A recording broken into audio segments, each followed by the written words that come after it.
Yep, yeah.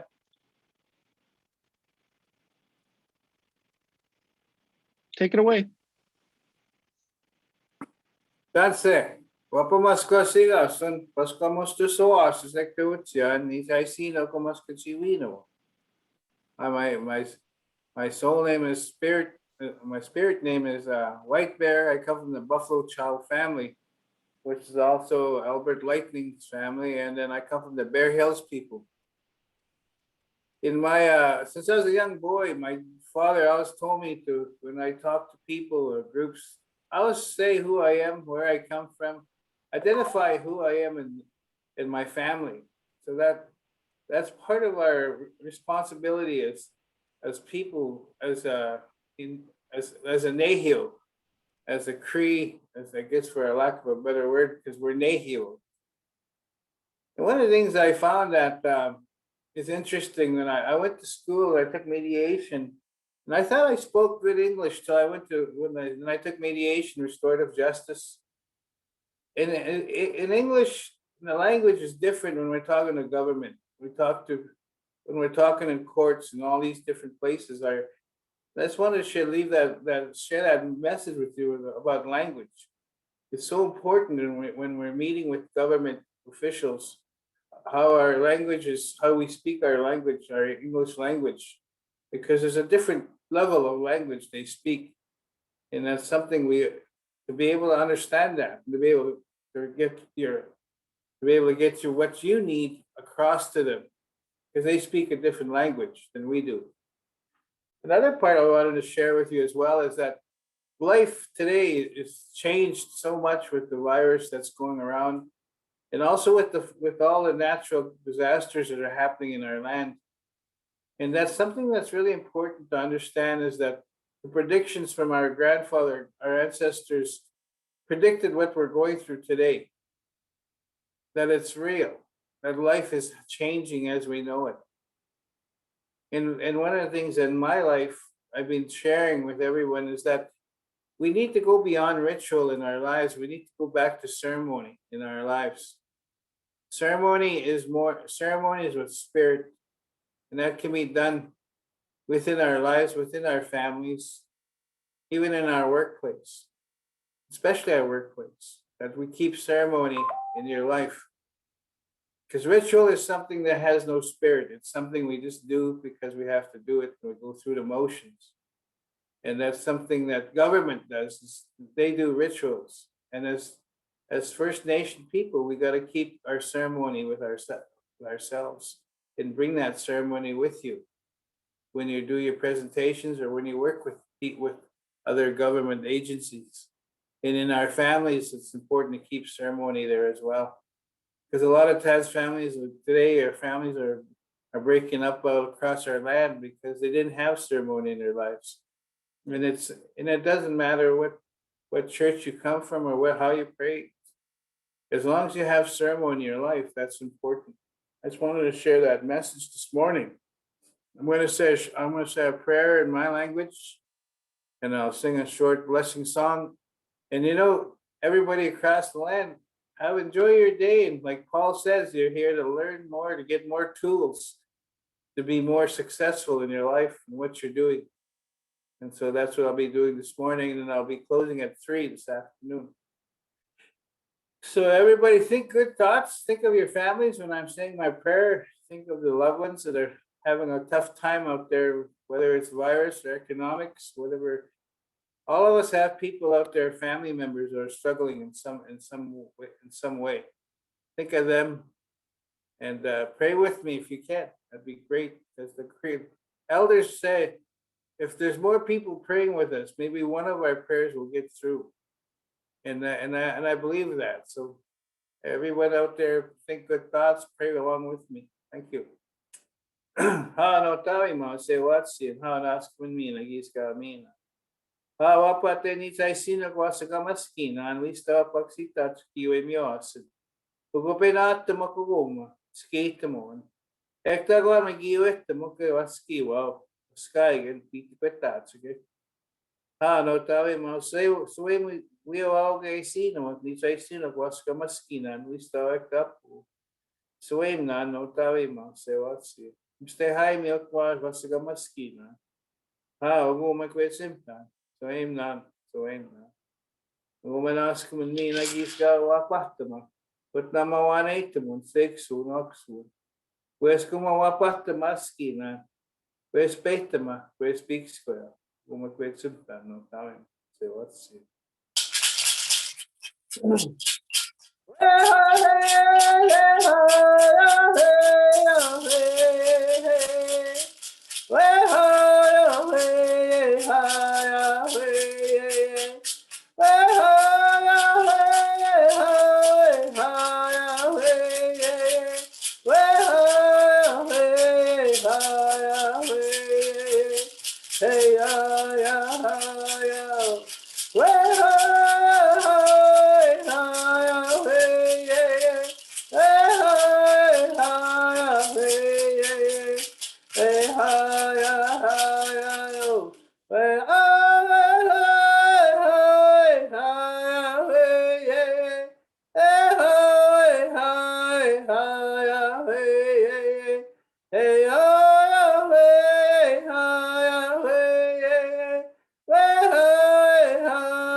Thank you. Hi, hi.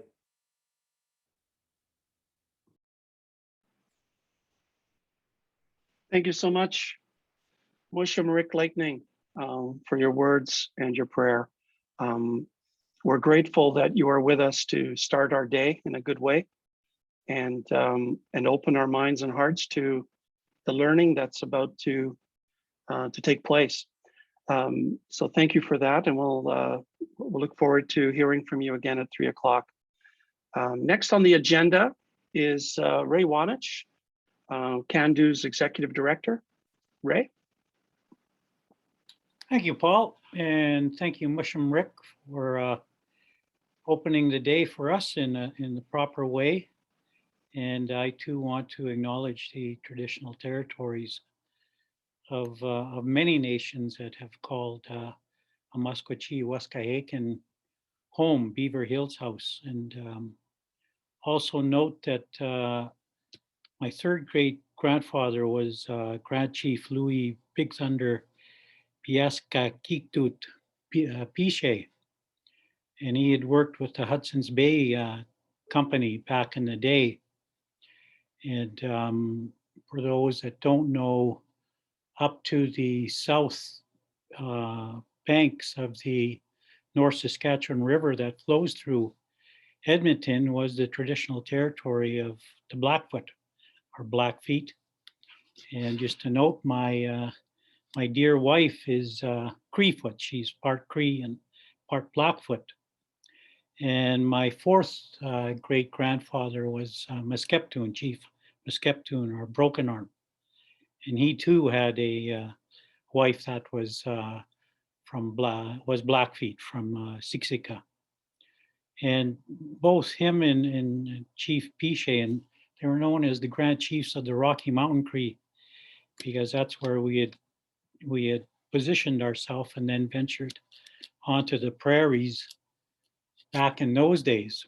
But when they were both scouts and guides for the Hudson's Bay Company, so they were already, procuring contracts, whether it was guiding or whether it was going into the bush for wood or trapping and hunting to supply the forts, to keep them supplied. So this stuff, although different today, was being done back in the day, as the fur trade was the main industry back in those days. And we have progressed now to a point where the federal government now is saying they want 5% of all federal government procurement to be supplied by Indigenous suppliers. So it's a huge opportunity that we have to prepare for. And I think that's the very essence of what Cando does, is to facilitate and make it easier for all involved to take advantage and exploit an opportunity such as this. Or it's just not the federal government. We want to look at the corporate side as well. And we have partnerships. One of our partnerships is with CAMC, fantastic organization on the industry side. And then also a municipality, municipal governments, and provincial and territorial governments. So we want to be the best prepared as we can. Saying that, though, there's a lot involved in procurement and bidding on procurement. And one of the best and biggest investments that you're going to make is time. It does take a lot of time, and you'll hear throughout the day of what's all involved. And so it's an opportunity that cannot be taken lightly. But like anything, there's pros and cons. One of the pros is that it's early days. So there's not that much competition at this time. So to start bidding on contracts, although daunting, again, that's what the role we play at Cando, to almost provide a concierge process, so we can make it easier for you to look at contracts, consider if you want to bid on them, and then go through the process of actually bidding. So you're going to hear about all this stuff and hear about some fantastic Indigenous suppliers that are doing this this very day. One of the things we recognized is, along with a number of other national Indigenous organizations when COVID first hit, is what can we do? How can we respond? So we formed an Indigenous task force to look at what we could do, and we developed a database to help with actual Indigenous suppliers bidding on federal government contracts. So that database is still in place today, still doing its thing. And the federal government will be the first to admit that, the day-to-day supply is not up to date. They've still got some work to do on that. I know we wanted to create a dashboard of sorts, so we would know the monetary value of the bids that have been won by Indigenous suppliers. We didn't necessarily want to know who won the bids, but we wanted to know what industry or sector and what region they were in on, because we're all in this together. It's a learning curve, and I think the more we can help each other along this journey, the better we're going to be. So on behalf of the board of Cando and our staff, I just want to thank you. I see we have 47 participants now. I think Paul had mentioned there's 114 registered, so a lot of interest in this area, and will continue to be, and we will want to help you prepare to, like I say, bid on those contracts. So thank you and enjoy the day. Thank you so much, Ray. So next up on our agenda, or first up on the agenda for the actual learning and training and discussions, is the Indigenous Business Database and federal government procurement, with two very knowledgeable individuals, David Acco with Acosys Consulting and John Johnstone with Procurement Assistance Canada, formerly the Office of Small and Medium Enterprise, with Public Services and Procurement Canada. David, are you up first? Yes, I am. Thank you very much, Paul. Well, first of all, I want to take a moment to thank Cando for inviting me here. And not only Cando is a client, but also a very partner and a very good friend of Acosys and with all the individuals that I work with. Just a wonderful group. Also take the moment to acknowledge working with John, and with the pleasure of working with him for the past little while in the task force and meeting him at a Cando conference. So just great people to be with. But the moment also wanted to acknowledge the fact that I'm coming from Gahananega, which is Mohawk territory. They're the traditional keepers of the land, the water, and the sky. This is where a place where I call Montreal home, where I work, play, raise my family, do business. It is a meeting place for all Indigenous peoples from across Canada, but also non-Indigenous people from all different walks of life, and also people that are visiting from overseas. We're often the first contact that they have with Indigenous people.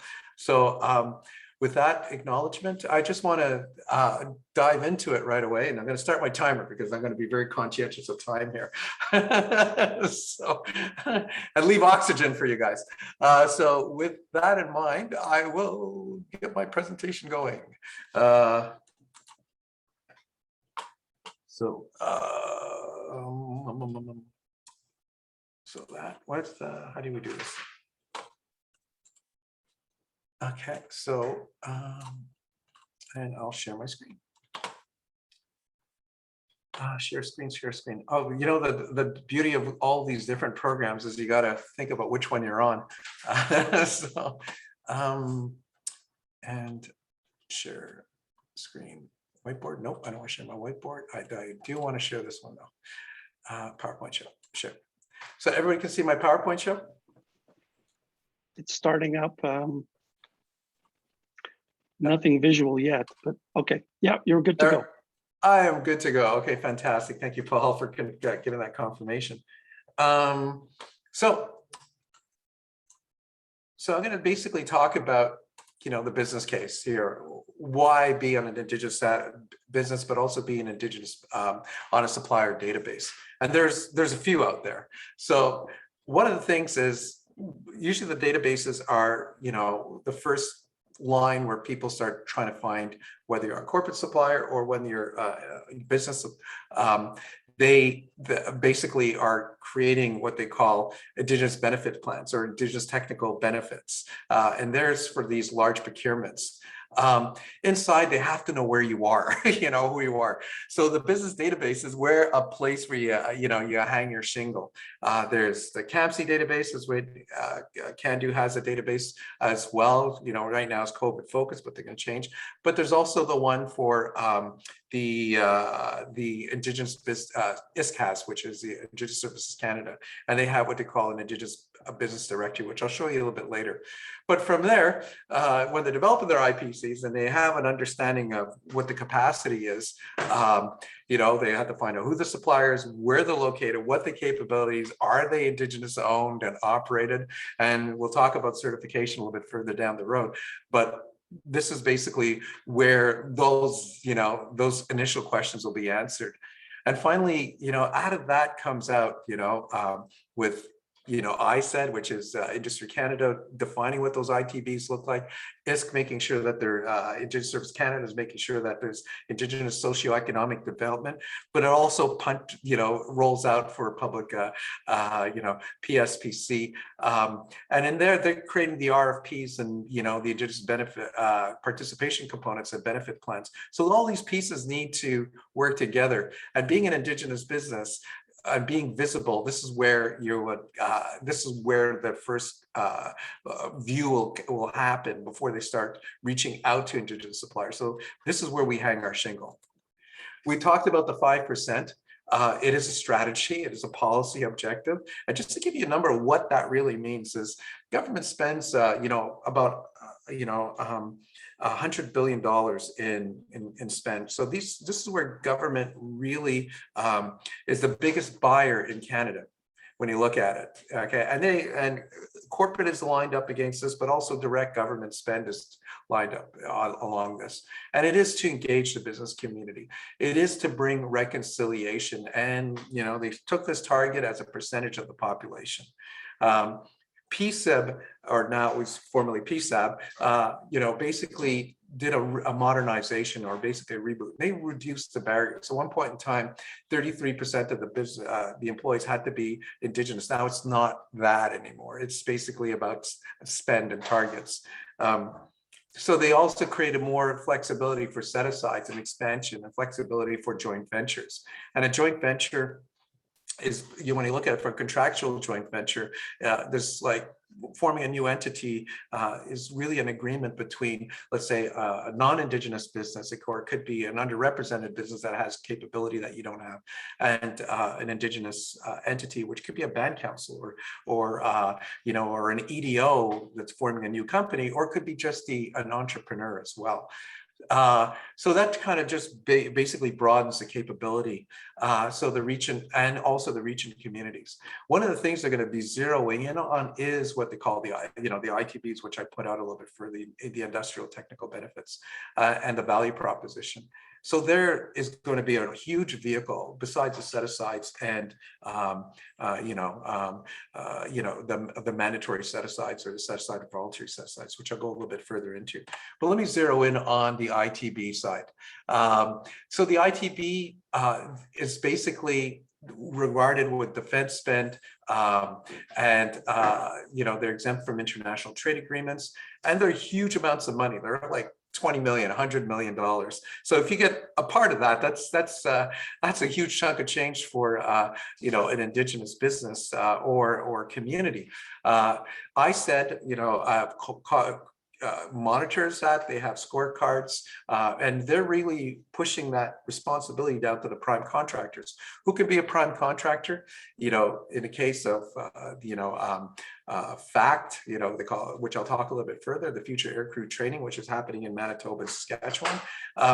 They're like, for example, the prime bidders, which would be, at the time, if you remember back, Skyline, so they're a joint venture between CAE and KF and a few others that came together to form a company.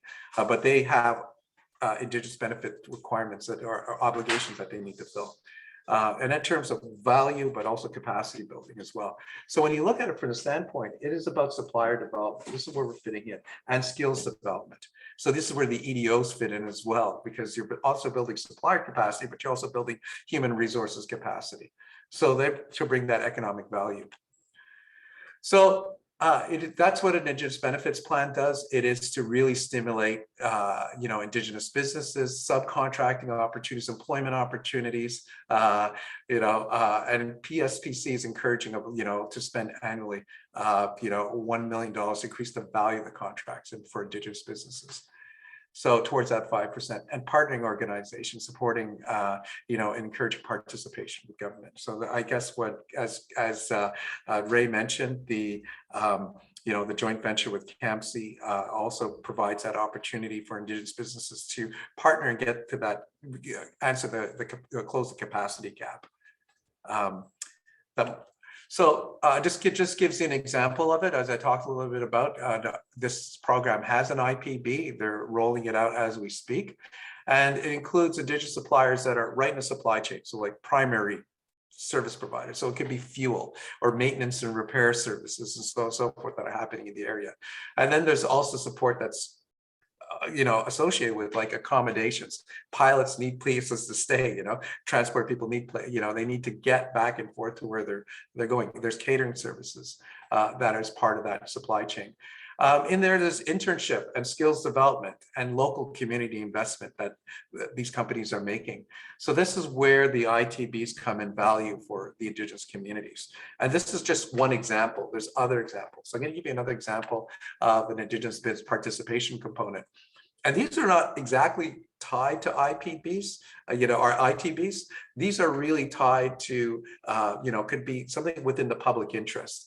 And they're similar to Indigenous benefits plans, but they could be part of set-asides, contracting.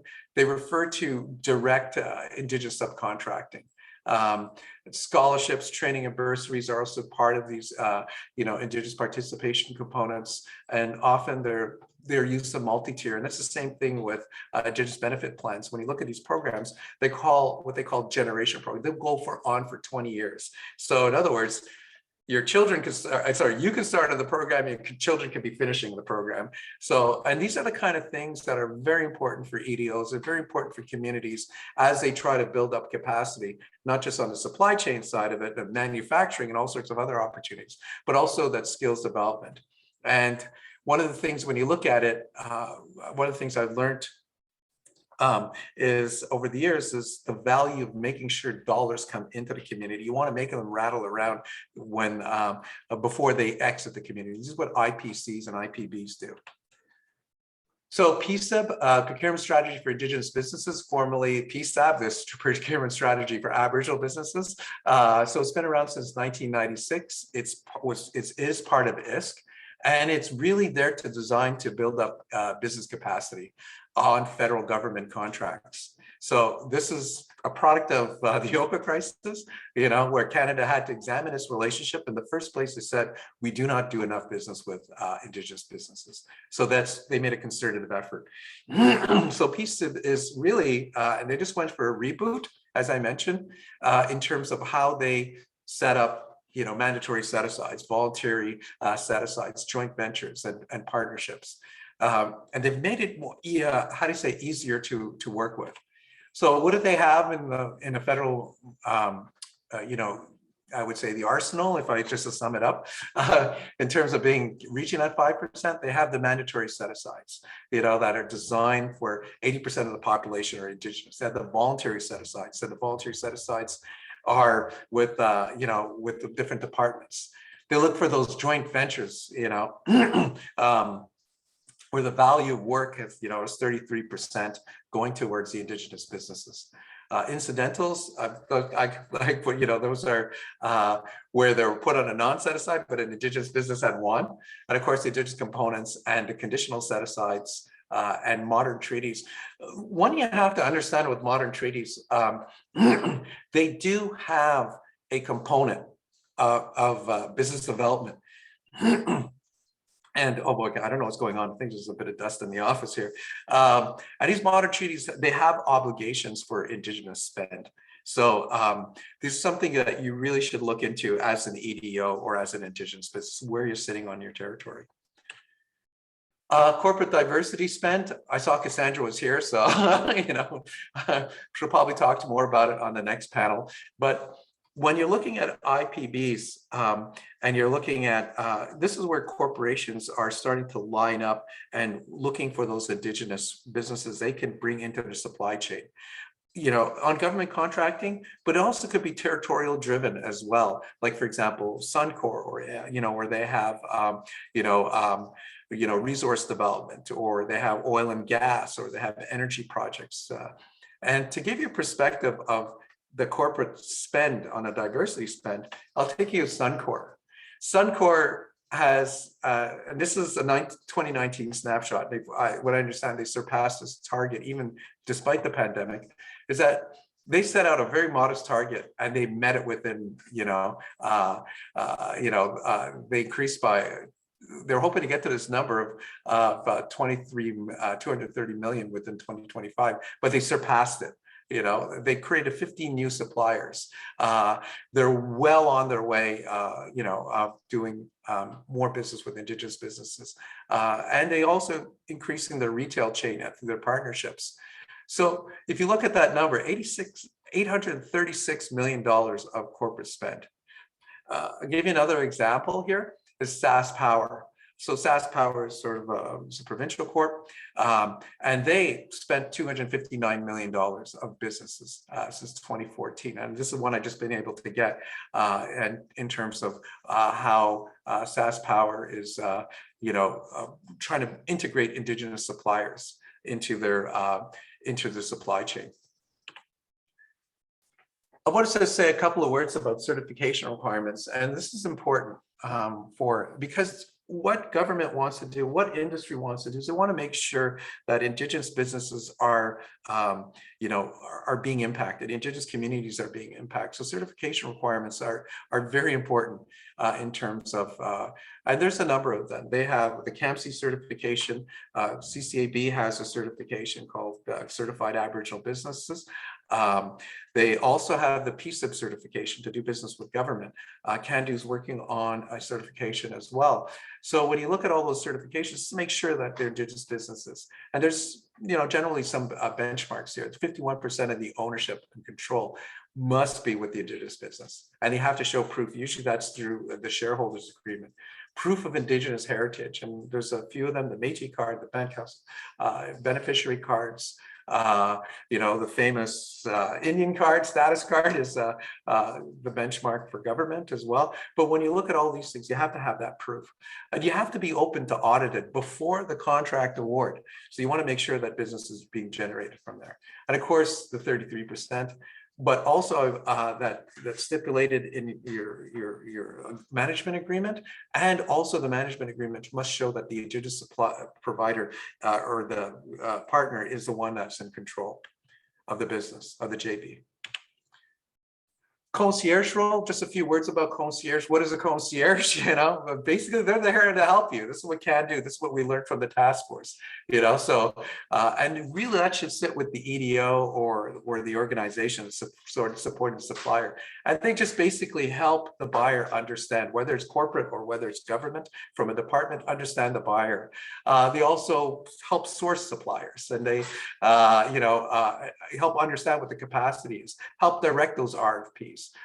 Provides validation of Indigenous supplier status, create those opportunities and connections, you know, and also, you know, one of the things is low dollar value, and it can really accelerate that. And don't underestimate low dollar value. 80% of the Indigenous businesses are, you know, between 1 to 5 people. For services, it's $40,000. You know, that could be directed without going to competition. 25 for services, for purchases. When we look at masks and so on and so forth with the PP, that's a lot of money when you think about it. You know, and then also the fact is not every Indigenous business wants to become the next Amazon. Maybe some of them do, you know, so and they're looking for those high valid contracts, but usually the ones that are looking for the quality of life, especially around those smaller SMEs. And that's where a concierge can help direct their business once they understand the kind of people that they have in their supplier network. EDO considerations, here's something that I really think you should zero in on as an EDO or as a, is basically understanding the targets, the employee, you know, the industries within a non-Indigenous, Indigenous government, you know, looking for those capacity builds. So working with, you know, your ISIS holders within the band council or within your EDO organization, looking at supplier inclusion and supply chain for those subcontracting, looking for, you know, the Cando membership. And also the thing about it is, and I think that's the third important bullet, is to get your voices heard. You got to participate on those industry days, especially when they're developing, you know, industrial technical benefits and pushing towards that 5%. And working with other EDOs or working with other associations, especially around the network, to create that network. I talked to John a lot about an ecosystem. This is where to build that visibility. Little word about the Cando database. I won't show it because I want to give John oxygen here, but Cando does have a database, and there's an Indigenous benefits business directory with ISK. And there we're registering suppliers that have direct access to the buying network, both on corporate and with government, but also the Indigenous business directory is the go-to for government. It's very cumbersome. They're thinking about how they can, you know, change that. But the most important thing about it, you have to be in these databases. Use those NAIC codes, you know, those national for defining your business or the goods and services identifiers. You'll see them over here. This is where the quickest search is. Anyways, I'll leave it at that, and I will pass the floor over to John, and we can just have a really, really open conversation. Thanks, David. And thank you everyone for having me today as part of the panel and being here. I'm in Victoria, Coast Salish territory, in the traditional lands of the Songhees, Esquimalt, and Wasanich nations. Certainly, I'm really thinking about a lot of the people in interior BC on the coast. I was talking with David and Ray the other day about the fact that it seemed like Victoria, we just got normal rains. But when you start looking at a lot of the video footage from the interior and the pain that people are going through right now, it's a much bigger deal. And I think to the point made earlier, these things are front and center for a lot of us when we're looking at economic development moving forward. So I just thought I would start off with that. One of the things that I'd like to comment on too is for the EDO network, one of the things we've explored with Cando in the last while to get more information in the areas that David and Ray have been talking about is this part called the Strategic Partnership Initiative. And just generally speaking for EDOs that are out there, this is an opportunity for us as the Government of Canada, for Cando, for local communities to access funding, to do studies, to do research, to run pilots in some of the areas that David's talked about. A lot of the funding comes with additional in-kind support that can allow us to build capacity and a better understanding on how to support local communities, how Indigenous businesses can better work with government, how can Indigenous businesses work with neighboring communities.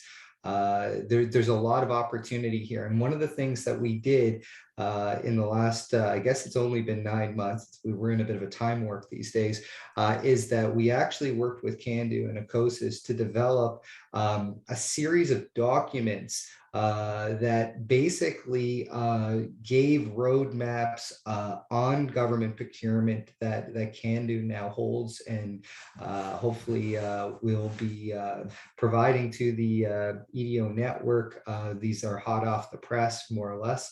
And we also have information that can assist community leaders in understanding what some of the recommendations could be to government to make the conversations easier.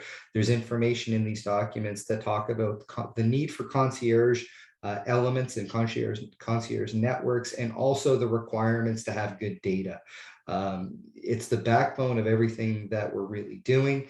And we need to know whether or not what we're doing is actually working or is successful. And we need those feedback loops in order to do this better.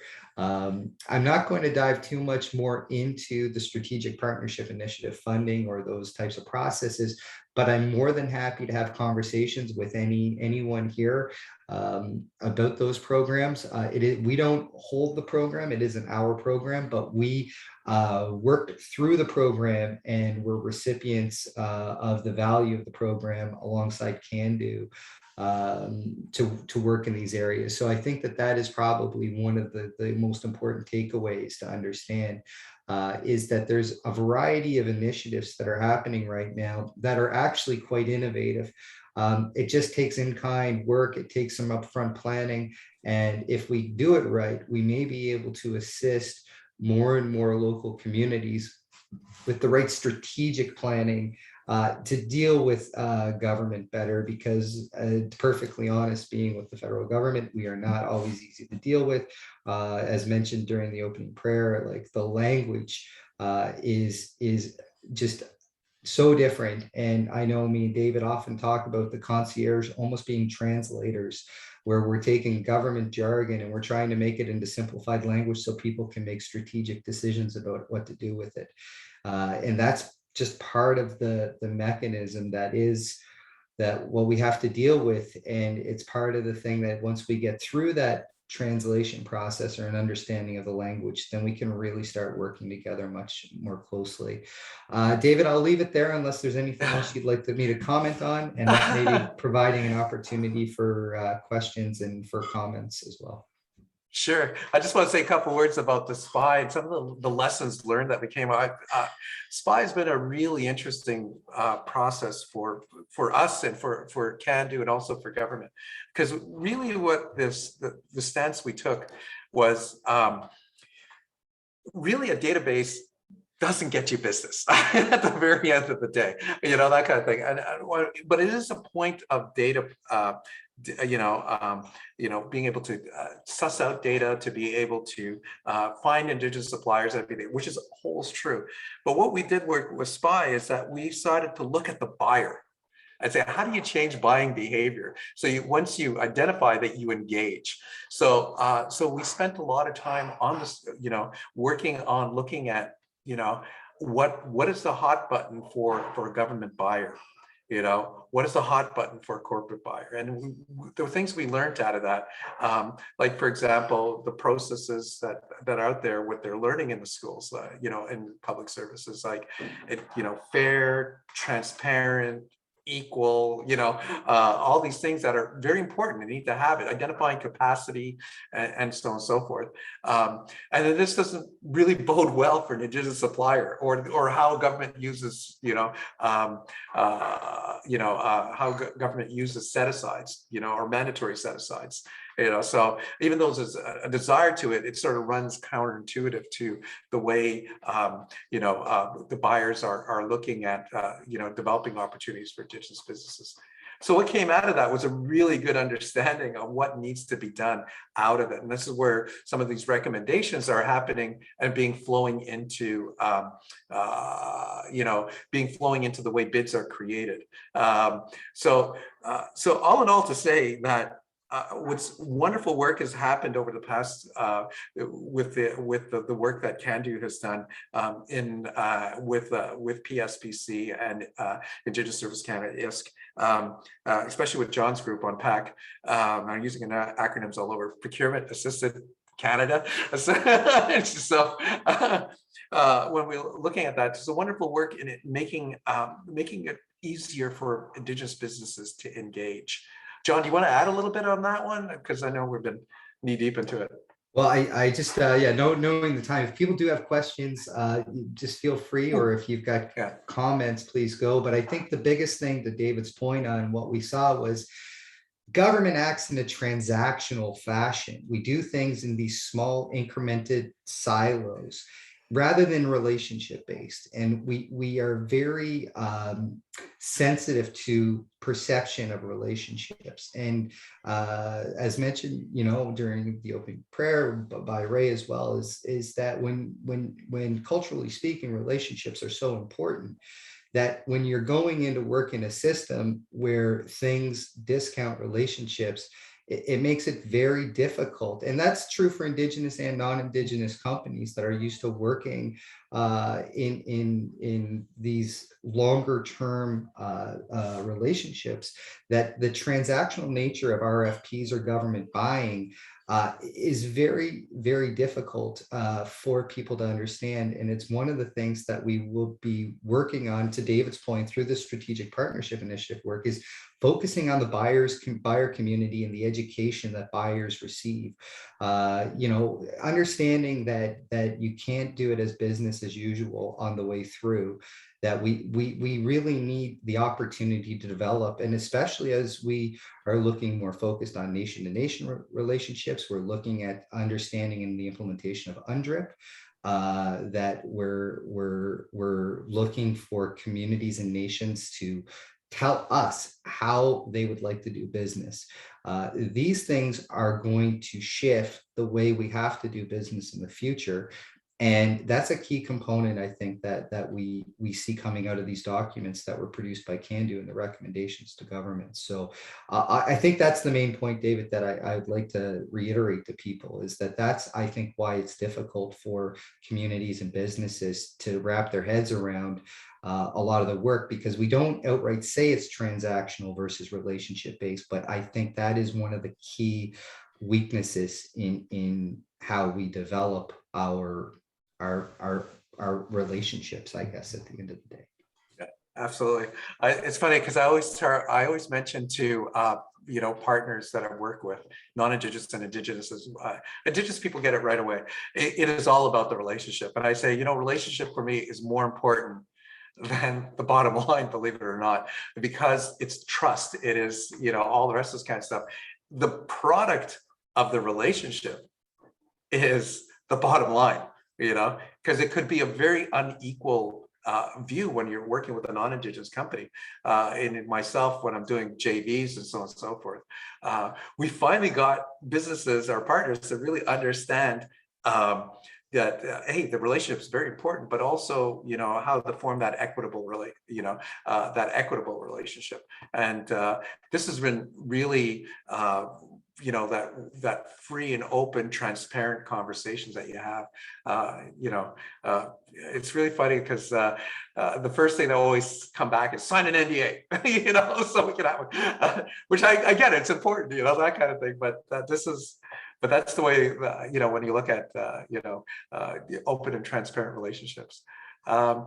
So one of the things I also wanted to mention about the concierge, and I want to reiterate that how the EDOs are really have to play a role in this, because you know, John can have that conversation with government, you know, and have that government speak, but also act as that translator for Indigenous communities and for Indigenous businesses.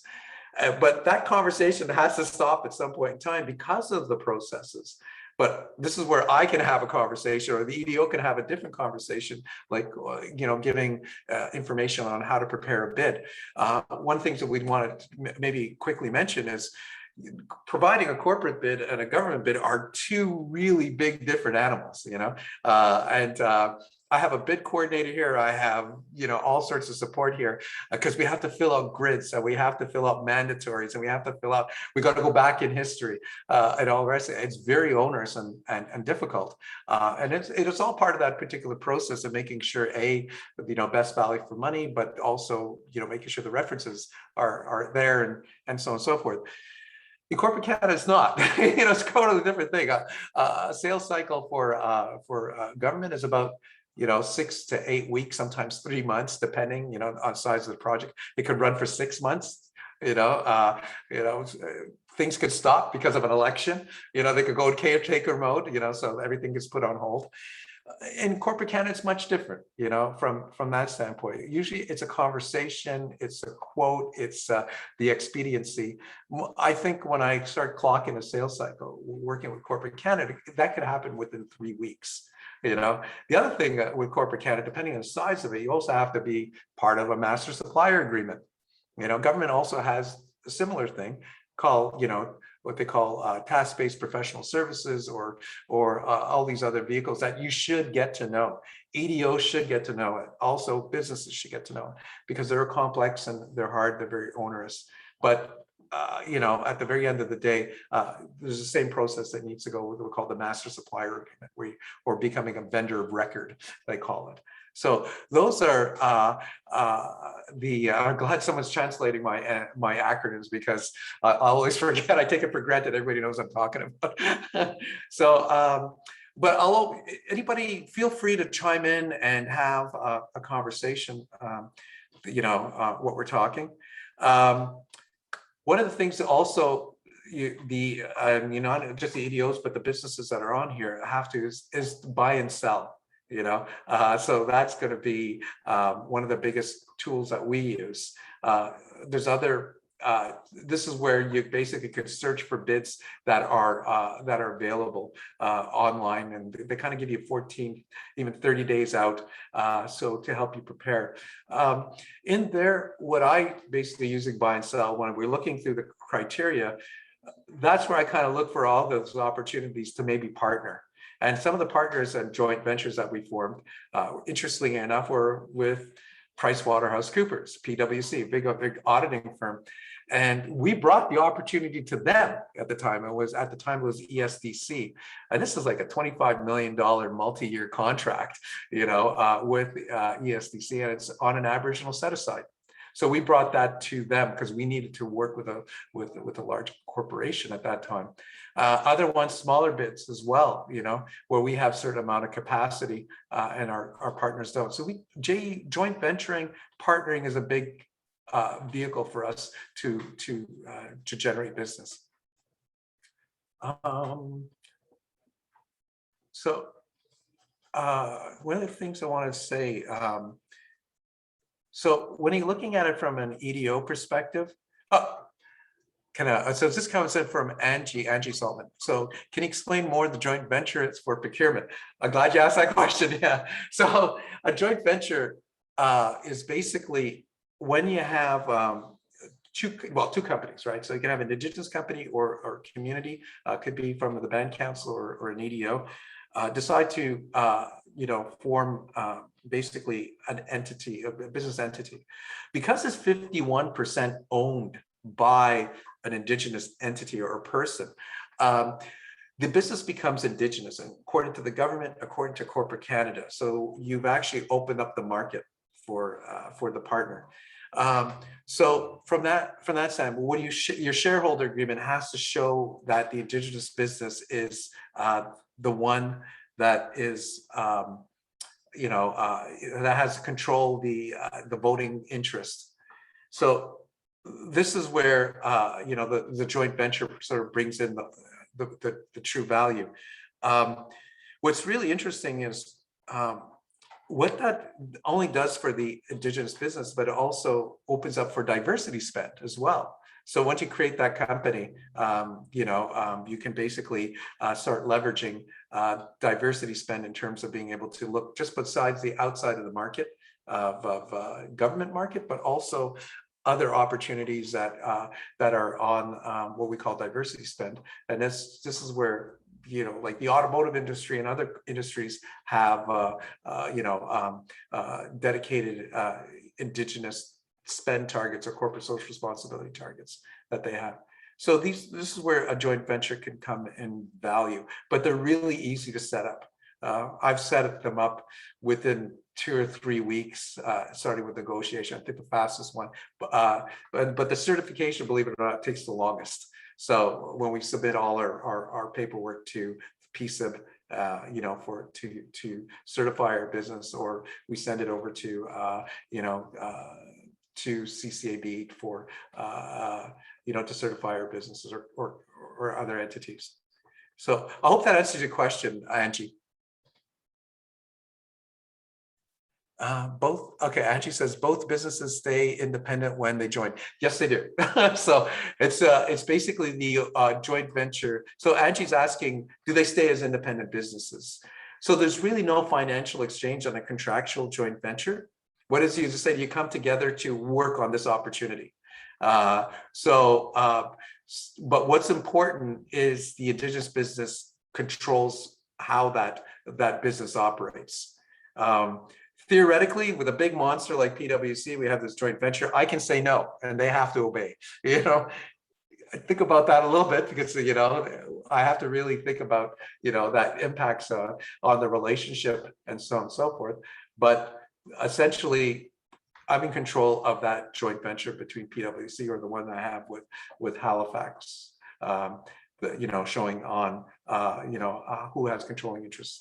And the joint venture can be dissolved. They have 30 days, hey, I'm letting you know I'm punting. Some of the joint ventures that I've formed, I've actually punted it because I did not see the value coming back to the Indigenous business. I never operated as a shell company. A shell company is basically, Indigenous in name only. They basically, there's one buyer is just getting all the benefit, either 5% of the profit. But there's no value going to just community. When I see joint ventures like that, or I see relationships like that, I usually take my 30-day leave, and letting you know, or let the contract die out because of the benefit. But the way PSAB is set up right now, or PSAB has set it up, 33% of the business has to go to an Indigenous business. So your invoicing and your tracking and your auditing, you have to be ready for that for the joint venture. Any other questions? I think, Paul, I have a suggestion. What I could do is for Cando, one of these days, I could just do a section on just how to form joint ventures and what they could look like. If everybody feels like that.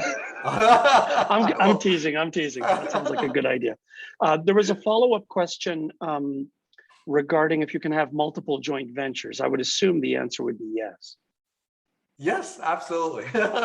So I have two, but like I said, one within the vehicles that we have, you can have for example, with the government vehicles, you have what they call task-based services. They have task-based professional service, TBIPs, information professional services. Those are other joint things that you can have. You can have a joint venture on one vehicle, you can have another joint venture on another vehicle. They're really totally independent. And you can have multiple ones where, depending on the opportunity. Some opportunities, they're not part of a vehicle. they're really specific to a project. Or a contract vehicle, what we call contract vehicle. They sit outside those. They could be really specific to a project.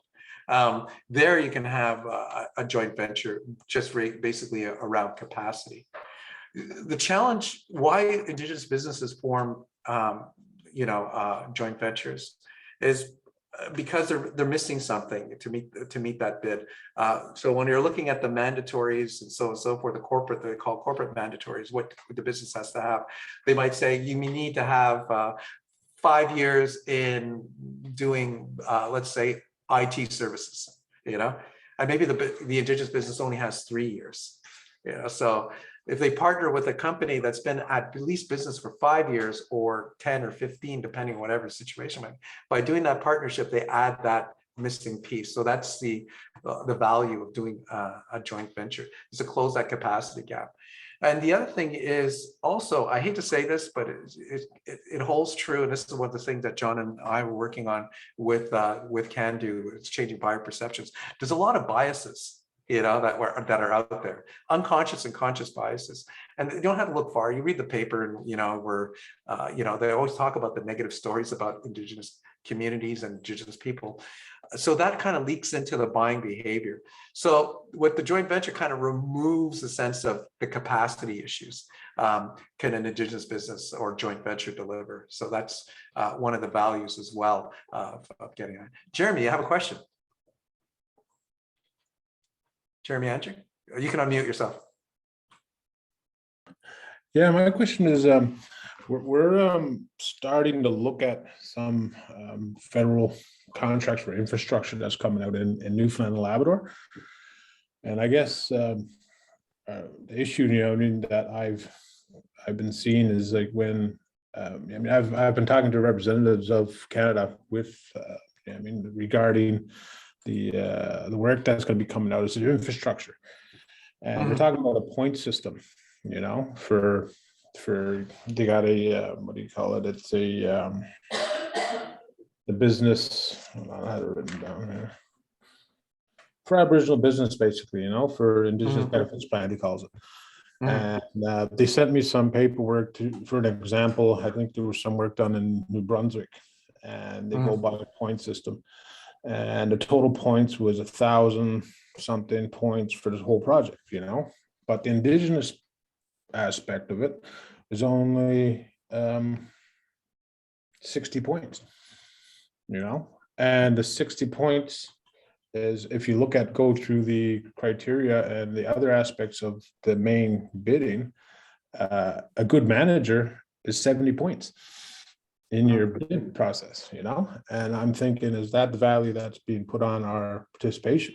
And how do we get, because a lot of these federal contracts are coming out, infrastructure contracts are coming out, that's not in our traditional territory, which we don't have impact benefits agreements settled. It's outside of our normal business, because our model, I guess with our development corporation, has been set up towards working in our territory, not off our territory.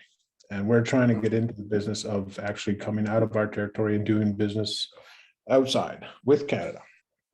And I guess the struggle right now for me is, how do I get a company to we're going into stuff, we're doing equity projects, but for something like I think it was a building that they want to build, like a $60 million building or something. And, how, I guess the issue is, how do I approach this? That's been our problems. How do I approach a company?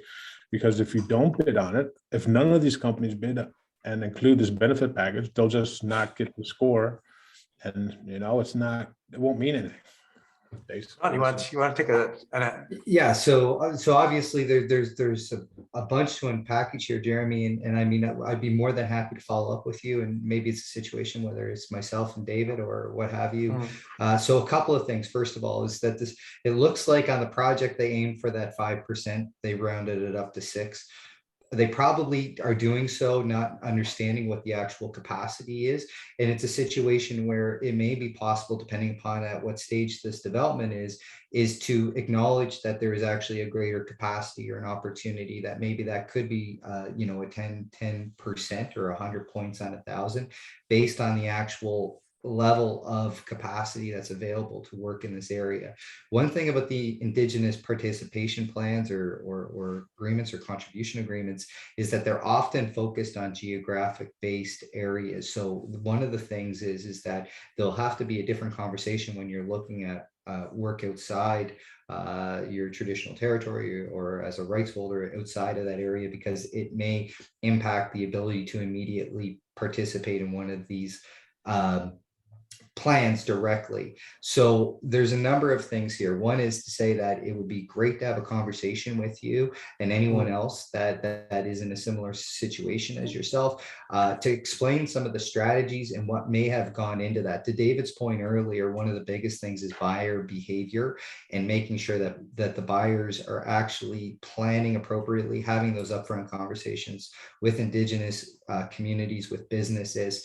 You know, there's a great relationship between Cando and Jedi out of New Brunswick, which is the regional economic, Indigenous economic development support agency. And I think one of the things that may happen here is that there's some great practices that I think are being sorted out in some of the projects around Moncton that may benefit you as well. So I know it looks like we're slightly over on this, but what I would suggest, Jeremy, is that we take this offline, and I'd be happy to provide more details on maybe some strategy. And I can also link you in with our regional director from Procurement Assistance Canada based in Halifax, that he has a team of people that can also provide you additional support on the East Coast. Yeah. I think the only thing I would like to add, Jeremy, to the conversation is the fact that this is where you leverage your EDOs. And this is where you leverage your national organizations. Because once you build the awareness that this is happening, they can also approach government, the biggest conduit to say, hey, listen, there is undervaluing the capacity that's available within this particular region or with this in particular project. And this is where the education of a concierge within, or you know, the Johns of the world that are talking to government to get that government speak to actually translate that, but also, you know, the Candos or the EDOs to kind of translate that, what that requirement is and where the opportunity lies. So I'll leave it at that, but there's some questions that are inside the chat, and I highly, Paul, if we could take them down, I'll be more than happy to respond to them by email. So, but I'll leave it there. Thank you so much for the opportunity.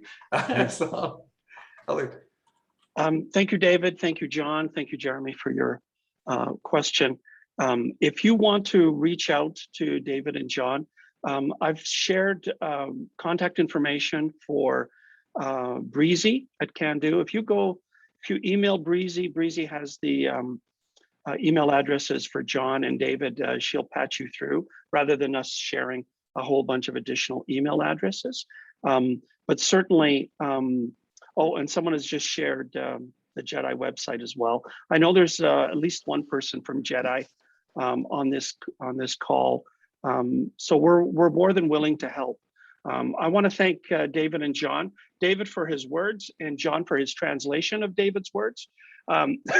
So that's most helpful. There's a lot of acronyms, and it's sometimes nice to just stand back and write out what everything means. But we are here to help you translate all of David's good knowledge and put it to good use.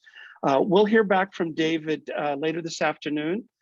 There's a panel, and he'll also have the opportunity to speak about the future aircraft training opportunities and in a bit more detail than he did just now. So we're at 8 minutes after the hour. We're going to move now to the next scheduled opportunity, which is EDO Procurement Mentorship Program.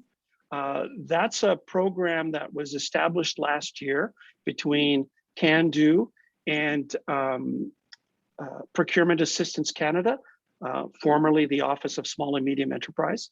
And what we did is we worked with EDOs to help guide them through the registration and bidding process involved in government procurement. And I dare say that we had a small cohort, but out of that small cohort, not only did we generate bids, but we actually got a contract for one of the participating businesses. So we've now taken everything we've learned and the feedback that we've gotten back from that first cohort, and we're now developing Mentorship Program 2.0. And here to speak to the Mentorship Program are two fine gentlemen from Procurement Assistance Canada and PSPC, Daniel Sandos and Timothy Lowe. Daniel, are you going to go first? Sure. Very good. Good Take morning. it away. Good morning or good afternoon, everyone, depending on where you're located in Canada. I'm located here in Victoria, and I'm really lucky to be allowed to live and work out of the traditional territories of the Songhees Nation and the Esquimalt Nations. And 1 second, I will share my screen to get us up with some slides.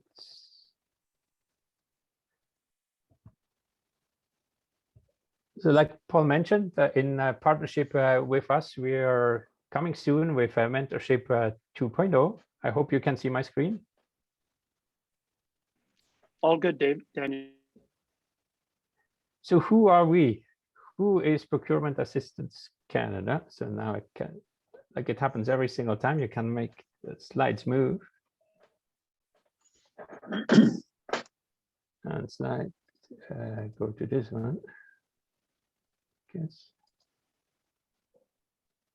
So now, so who are we? I said that a few seconds ago. Now I just try to make this a move into, make it larger. No, it doesn't help. So, Yeah. so who are we? It's working So now. we are, okay.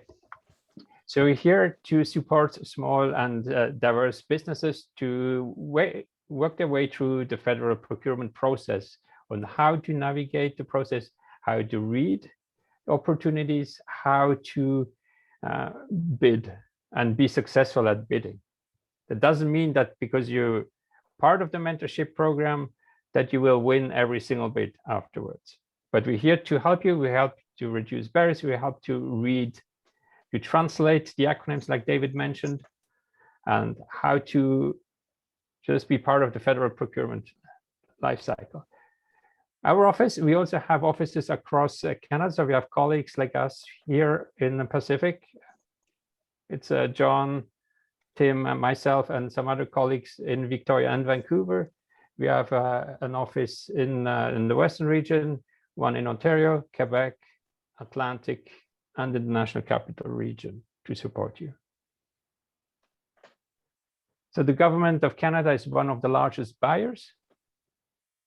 And we have awarded like from 2017 to 2020, around 74% of the contracts are valued at under $1 million. So those went to small businesses. Also larger contracts went to small businesses.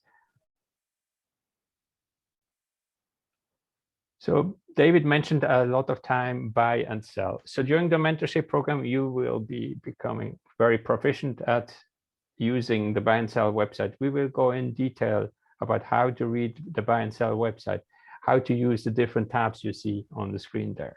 What do those tabs mean? What can you do? What can you research on that website? That you can do actually all your searches without being registered. You just go on and then we will look at very detail. We will do exercises together so that you know how to do it. You won't be alone. So we'll do it in an interactive fashion. We will go together, do that it's relevant to your nation or to your community. We will do those searches together. Also, we will be looking at the registration system. How does registering a business in your community work? Or if you're a business, how does your registration as a business work?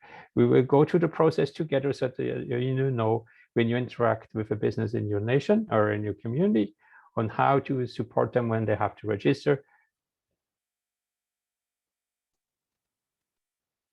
We will also look into the procurement strategy for Indigenous business, like David also and John mentioned earlier, on how that works, how to register in the business directory, building networks. We will also look into how do you build networks with federal departments, agencies, and people who work there, like us bureaucrats. How do you do this to distinguish yourself when you go after? You're not limited to just look for PSAB or other opportunities. My goal is that you're then feel so proficient that you go after any opportunity that you put your mind off, that you think it's really relevant to your community or to yourself if you're a business owner. We'll look at different tools like GETS, the electronic electronic directory of the Government of Canada. We'll look on how to use it, how to read, how to find contacts on that one. We also look at different to get you connected with our colleagues in the regions where you're from. Also, we will go through questions you should be asking yourself as a business owner or as you as the EDO on how to best support the business in your community, on what questions they should be asking themselves, on if the government is the right contact, is the right client for them, on how to do the searches. We will go with you to exercises to get through the whole cycle. As mentioned earlier, buy and sell will become one of your best friends once you're gone through the whole mentorship program. We will navigate through the different opportunities. We will make it interactive so that you actually use the tool. You not only have someone rambling for 2 hours in front of you on how to use it, that you will actually do it with exercises while we have the cohort sessions. We will also look at into the low dollar procurement processes that the government has, where the government electronic directory will be very relevant to find opportunities.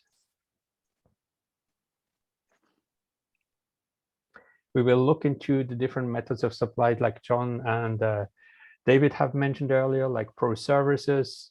We will also look into select if you're in construction or architectural and in engineering. We'll also look into temp help services. For some of you, it's relevant, or for task-based solutions for professional services. We'll look in those different elements as well. So when does the Mentorship 2.0 come? It will be running from January till May 2022 on a monthly basis. It will be cohort-based. You will have a combination of cohort sessions, so you will be in a group. So we'll have a group session where we do all the exercises together, but you will also have individual sessions where it's just about yourself. Sometimes you have things you would not like to share in the whole community. So we will tailor that sessions specifically to you and to your community and to your preoccupation. And it's really important that it's really tailored to you, to your participation. It will be interactive, the whole mentorship program. We will do a lot of exercises. We didn't have that many exercises in the mentorship 1.0. We learned from it, and now we will do it very interactive, that you will be using all those tools while we do the course-based distance learning sessions. And you will get a certificate of completion at the Cando annual conference, which will be in May this year, next year. And if you're interested in joining, please connect with Paul, Tim, or myself.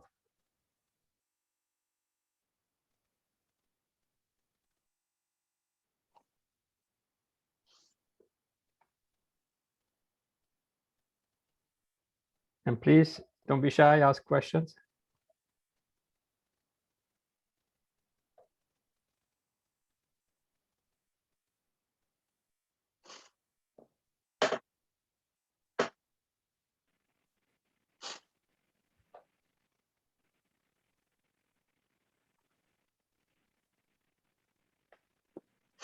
Thank you, Daniel. Does anyone have any questions for Daniel or Tim?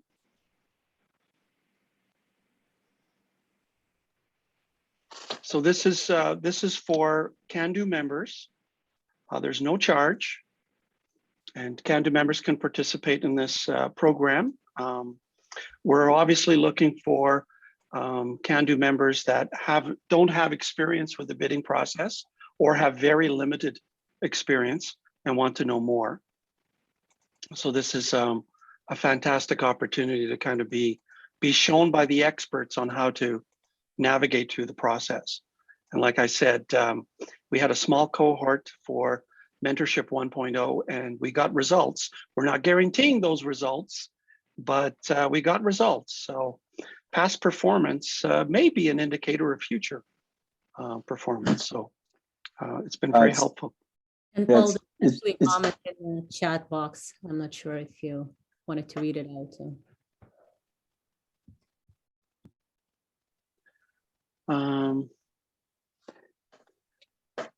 Okay, so we have a question from Angie about building networks.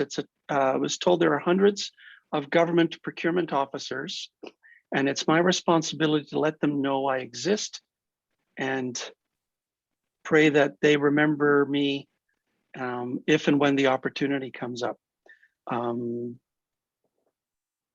Yes, that's a challenge. Daniel, Tim, did you want to speak to that challenge? It's Tim speaking. Can you hear me? Yes. Okay, good. Yeah, I mean, the whole, federal government bureaucracy is pretty much a maze, and it does take some time and energy to explore how to get to those folks.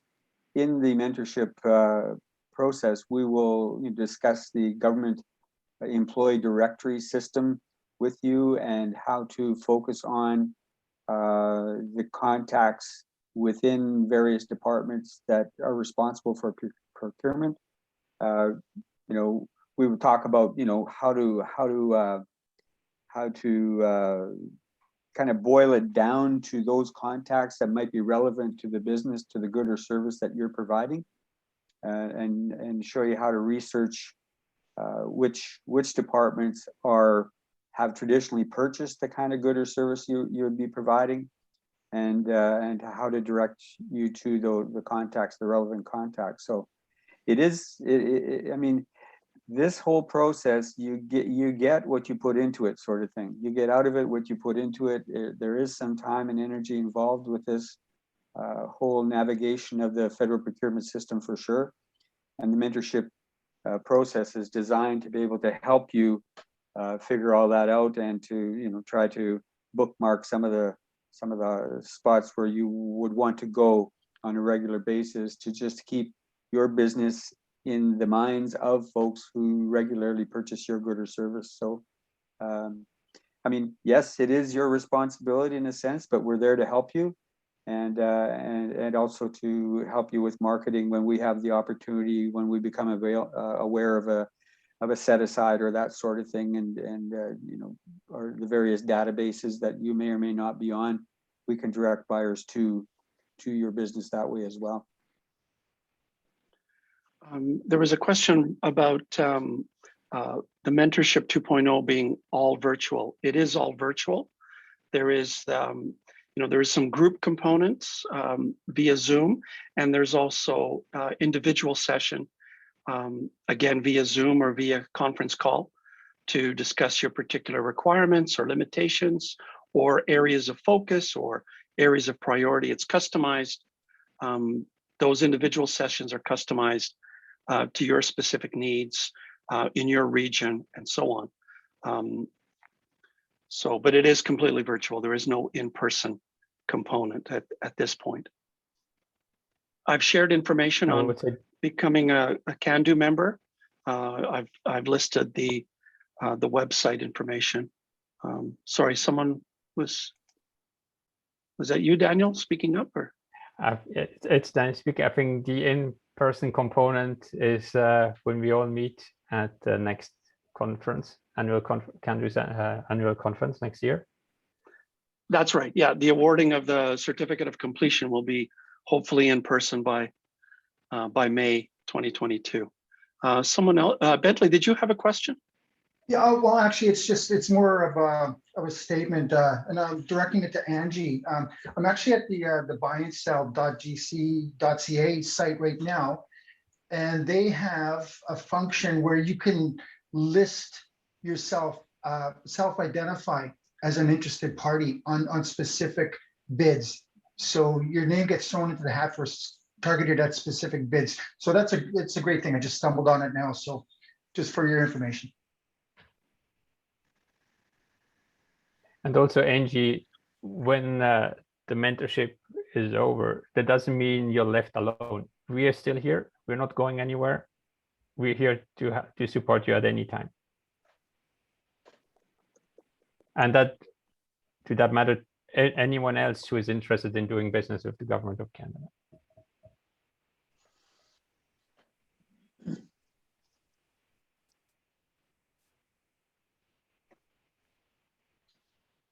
Like John has mentioned earlier in the previous session, you can get in touch with our office at any time, and we're here to support you.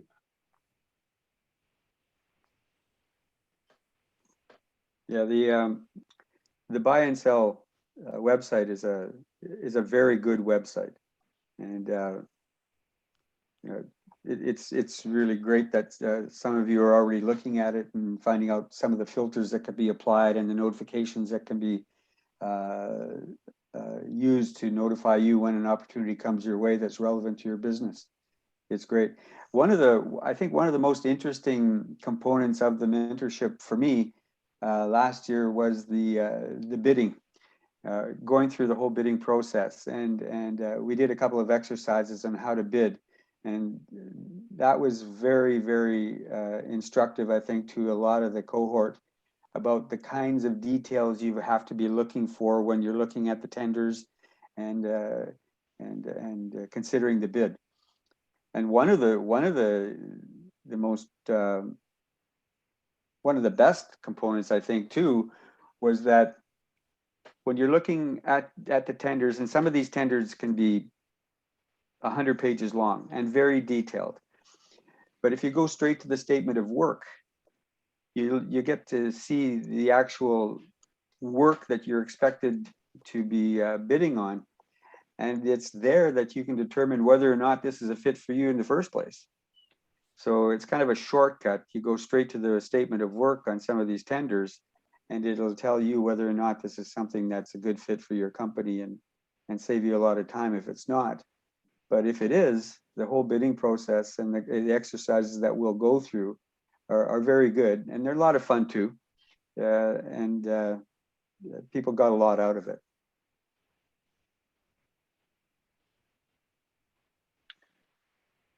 Yeah, I think some of the realization of how they can cut through so much of the proposal to get to what's really at the heart of it, what the ask is. I think that in itself is worth the price of admission, which is free, but the time commitment, you fast track the process of finding out what exactly are the key priorities in every RFP, and then quickly determining whether it's something you have the capacity to do or the willingness to do.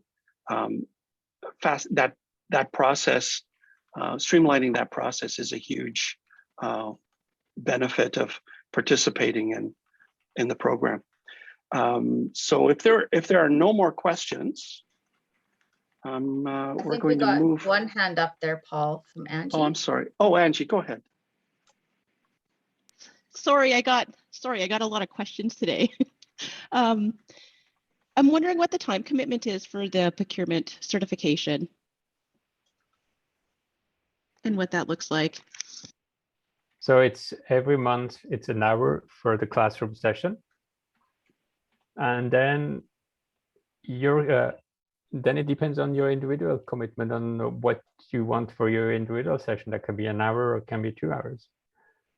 It really depends on you on how you want to structure your individual session, on your needs, on what you want to learn or what you want to know. So that's really tailored to you and your specific situation. But we're talking about less than 8-hour commitment, I think, overall. 4 as a group, and then 2 or 3 individual sessions. So that's 7 to 8 hours over 3 months, 4 months. You guys do the math.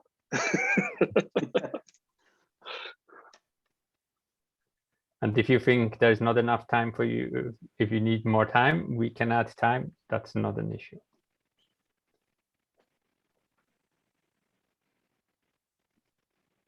There's a question from Connor regarding the buy and sell, if it also covers provincial opportunity sites like Alberta Purchasing Connection or MERCS.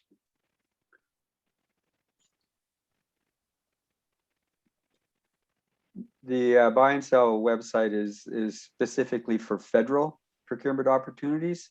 The various provinces and territories would have their own procurement site as well. MERCS is something that the federal government doesn't subscribe to anymore, so we don't use that. But it's still out there, and you can use that. There are some large companies who, like for building maintenance, like beaches, Brookfield International right now has the contract across Canada for building maintenance. So those ones, when they subcontract, would post some of the contracts on MERCS. And the only federal entity who's really using MERCS is Defense Construction Canada. Everyone else is using buy and sell for the larger contracts. But Just we a have heads up for people. Yeah. And just a heads up for people that the buy and sell website in the future will be replaced by a website called Canada Buys. But that's a work in progress right now. Depending on how far that process is, we will include Canada Buys into the mentorship as well. So you will see that some opportunities as a pilot are already on Canada Buys, but always refer back right now to buy and sell.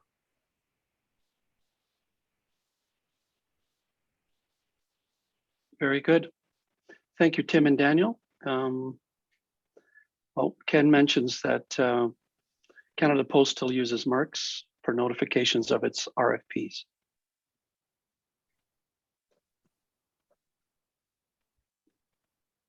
Okay, so we've got a little bit time left over, so I'm going to take this opportunity to thank Daniel and Tim, and we're going to segue into another exciting opportunity that I'm going to share with you because we have a little bit of borrowed time. So if you don't mind, I'm going to share my screen.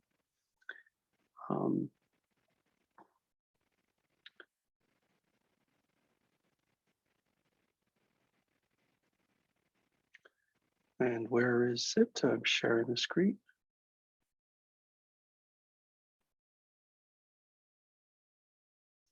I don't know what I'm sharing. Hold on.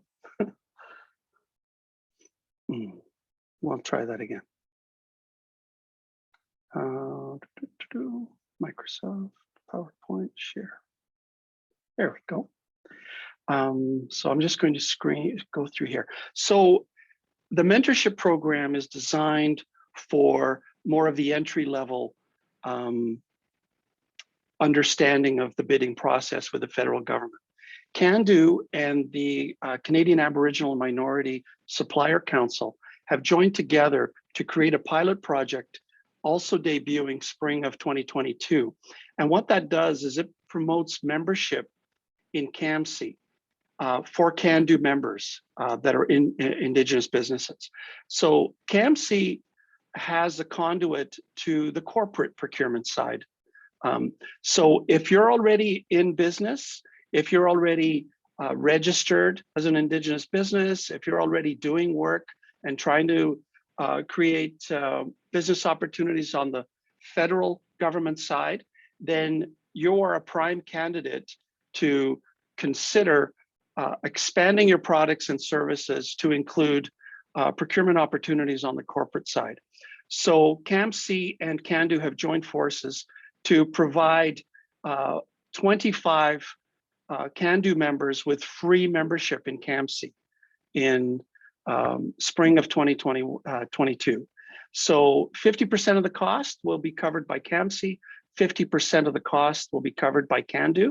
And what we're trying to do is build this initial 25 participant pilot project to work with these Indigenous businesses to grow their market, grow their revenue stream, and grow their business by looking at opportunities on the corporate side.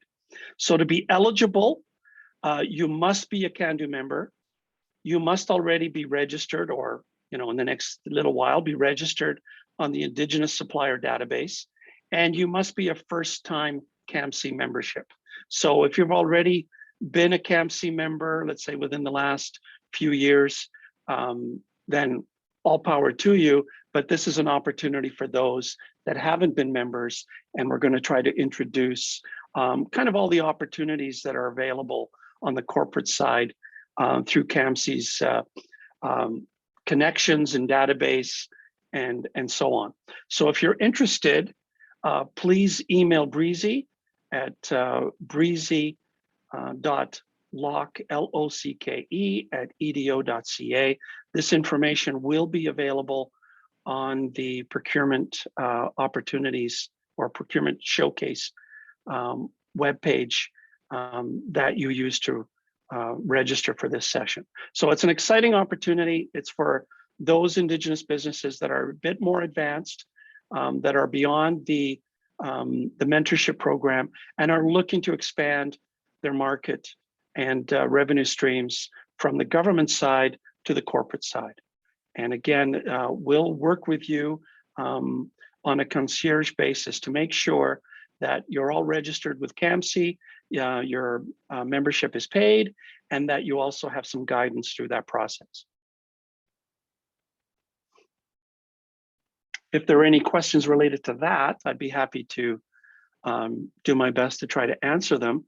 Otherwise, I will give you an extra 25 minutes for lunch because we were scheduled to resume at hour. So that hour is about 55 minutes away. So if there are any questions at all?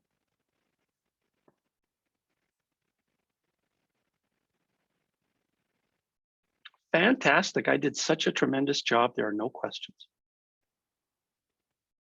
I'm so proud of myself. Okay, so I'm going to stop the recording now and I will continue with the share screen because we will all be using the same Zoom coordinates at 12:30 Mountain Time. So at 12:30, we'll all be back and we'll resume the afternoon sessions. But in the meantime, I'll keep my window open with a screen share, and then you can all use if you decide to log off or if you decide to just turn off your video, that's fine. And we'll meet back here at 12:30 Mountain Time, which is about I don't know. I'm bad at math. 43 minutes away.